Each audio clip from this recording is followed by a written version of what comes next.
Howdy.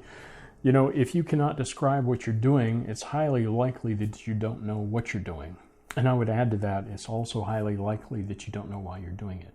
In today's video, I'm going to show you what I learned last week and the tools, maybe I want to call it a studio toolkit, what I'm used to sketching at my sketch desk. I'm going to get to it right now.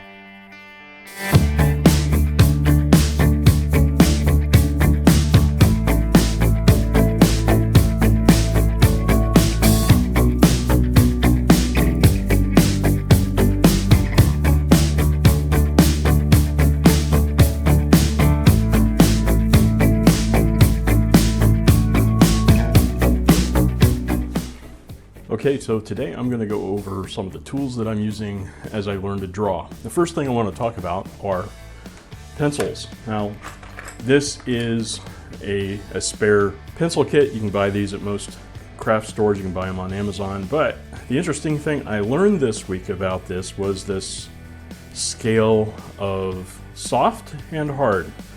And the key issue here is HB, which is hard black, B being black. So all of these are, if you want to call them grayscale, but it's actually black, but just degrees of hardness.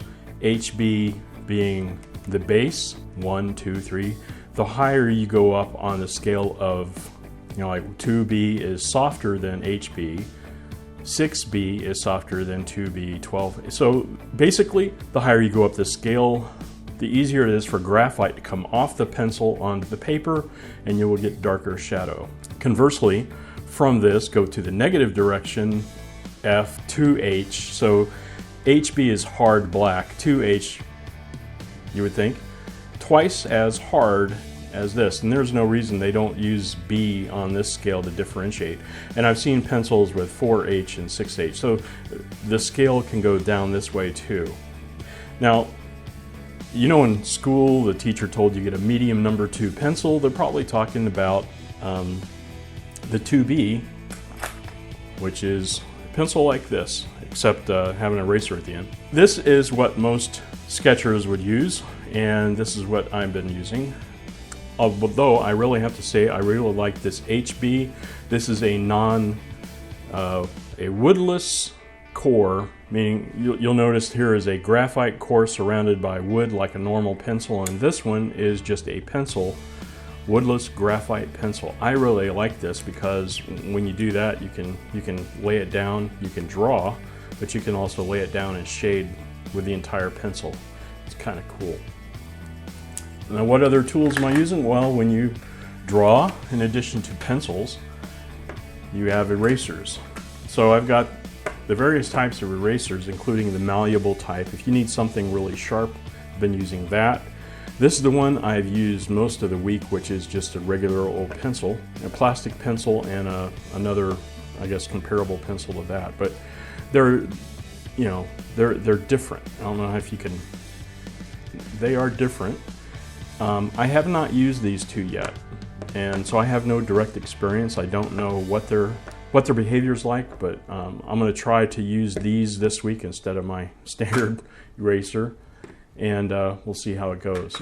The other thing that I use are these three things, and this is an electric sharpener that I got off Amazon. The thing I like about this is it has settings for how sharp your pencil point should be. So when you sharpen your pencil, stick it in there, you'll get very sharp, not as sharp, and dull, meaning just a rounded point. This can run on batteries. I'm running it off of a USB. The thing I like about this is, and the reason why I bought it, it's a USB, and I have a USB adapter on a power cord. Stick that in there, and it's just a standard, little 5-volt thing. But can use batteries if needed. They stick in the back here. It has a little place for batteries in the back.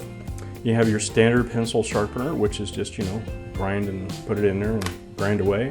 And this one, I think, is when I want to do something like this. I sharpen this pencil using the X-Acto knife. If I want a pencil with a very long core, and if I want to sharpen it further than that, I'll use this, which is just sandpaper. So you rub your your pencil point there, and you can get it very sharp if you want really fine detail. But this works really well, and I've been trying to master this because this works really well with getting a lot of the core exposed. And this is important if you're doing watercolor pencils. You want to learn how to use an X-Acto knife to get, because then you get your wet brush and off your watercolor pencil, you can do that.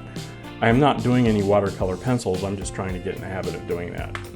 So I'm either using the electric pencil sharpener or I'm using the X-Acto knife. Some other things that I have are graphite bars, and there are different types. I have big ones, which are very soft, and smaller ones, which are somewhat harder. Again, varying degree of graphite falls on the paper. So that's basically, I think that's, a blending nub. This is just basically a roll of paper into a point, and you'll use this on your paper to, you know, when you have two lines converging and you want to blend them together. This is one way of doing blending and shading, is with one of these, and this is the only one I have, and I probably should get more of these. I also have some eraser head pencils, so it's like a pencil but with an eraser that's very similar to that. And in my sketchbook, now I've gone through what I'm using to sketch, and this is the first week where I've dedicated 3 days to do sketching. And what I've sketched this week, I said I would do painting in my sketchbook. So this is the sketchbook, yes, that I did do my mom's painting in. This is the painting I talked about before, which I completed 1 week after my mom's death. I have this, which is really ugly. The sketch looked really good, and I tried to paint it, and I suck because I have no idea about values and shading and what I was doing, and oh well, right? So I actually dated this yesterday, or was that yesterday? Yeah. And I have to tell you, I did this as an experiment. I actually painted this Saturday, and I just dated it yesterday because I said, you know, I don't have a date on here. I might as well put a date, because this is more like a time capsule for me. I looked at a drawing and then looked away from the drawing, and then from memory, I tried to put it down on a sketchbook.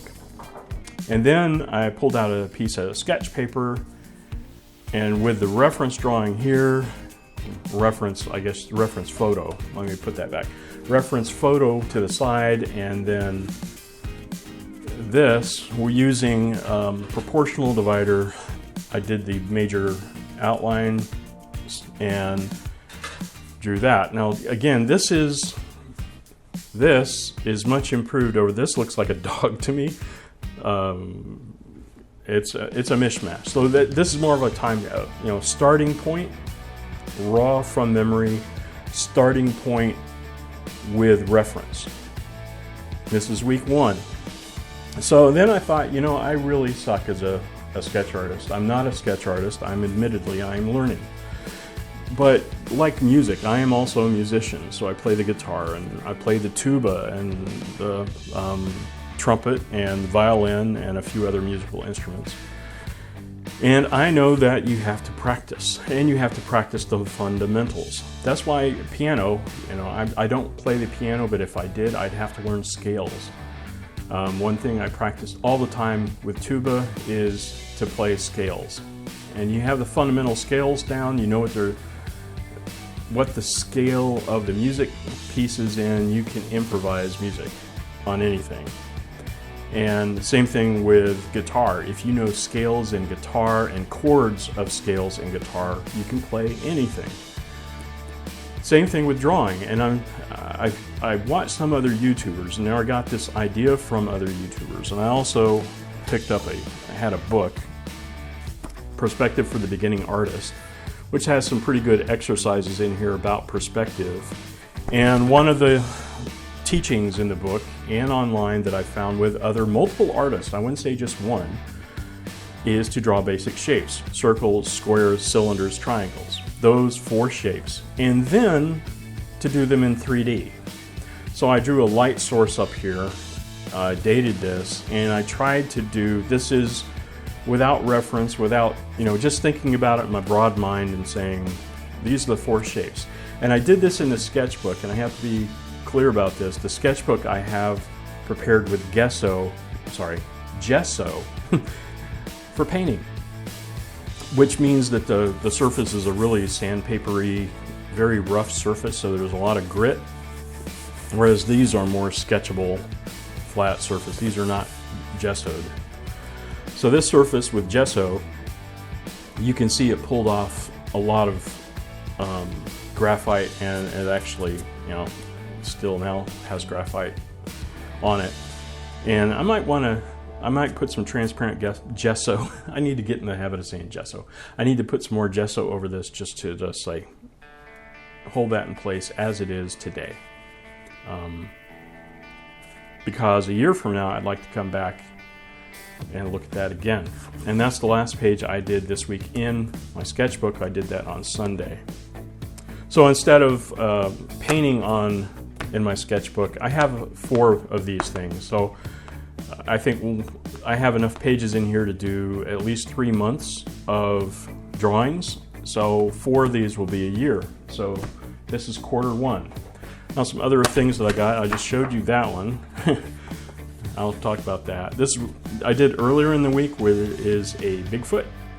I'm related to a man called Bigfoot I spoke of in an earlier video. So I'm going to pay homage to that, and this is going to be, I think, a recurring subject that I'm going to try to draw, and I'm going to get better at drawing Mr. Bigfoot, or the mythical and legendary creature of Bigfoot. And then this is, I had laid the ground on this piece of paper and rubbed it out, and you saw me do that in an earlier video. And then I looked at this and I said, you know, do you see a picture here? And I pulled out my eraser and I just went around, you know, hey, that looks like this, and you know, hey, and there's his, and I added a little bit more there and pulled out what I thought was here, and I got a couple of eyeballs and something that looks akin to a nose and an outline of a face, I think. And it looks kind of sad looking down. I don't know why. I just pulled it out of what was there, stood back, I stood away from this piece of paper and said, oh, you know, pull it out. Doesn't look like anything to me other than maybe a rough outline of a face, just kind of a weird thing. I just wanted to share that because I think that's weird. And then the final thing, I have like 3 of these, just a clear piece of plexiglass. And you might say, well, why would you want to use plexiglass? And I thought about, this is 14 by 10, I believe, or 12 by 14, sorry, 12 by 14. Piece of plexiglass, and I have an 8 by 10 piece of plexiglass which fits inside of this. You can buy buy these at hobby stores. They're a little bit more higher priced than if you go to a home improvement store. Home improvement stores will have these about half of what you buy at hobby store. So, but you know, what are they useful for? Well, they're kind of useful in the sense that if you have like a dry erase marker, you can mark on them. So, you know, you have tracing paper where you can put something on tracing paper and then take the tracing paper and put it on another piece of paper and then rub it off, and you have a mirrored image of what you were looking at. But with this, I got to thinking, well, if I put a piece of, I'll just take this book. If I have the book here, and then I, you know,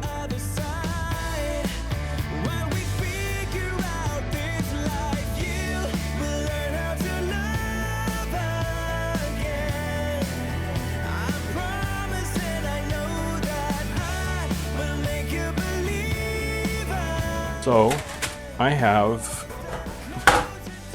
can cheat, basically is what that means. Do I intend to cheat? Yeah, I intend to cheat. I'm gonna use this on my own photos. I'm not gonna steal other people's work.